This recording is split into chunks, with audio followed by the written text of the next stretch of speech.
কবিতায় আছে, জ্বরের দিনে মামার বাড়ি আম কুড়াতে সুখ। তবে আমি মামার বাড়ি নয়, নিজের বাড়িতে আম কুড়াতে বের হলাম।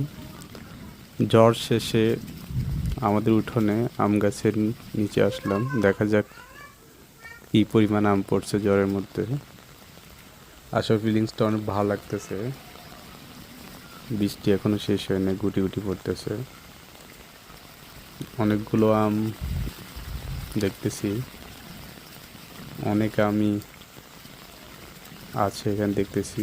দেখা যাক কতগুলো আম পাই শেষ পর্যন্ত। আসলে অনেকটাই ভালো লাগতেছে, এই ফিলিংসটা আসলে অন্যরকম। দেখা যাক কতগুলো পাই শেষ পর্যন্ত।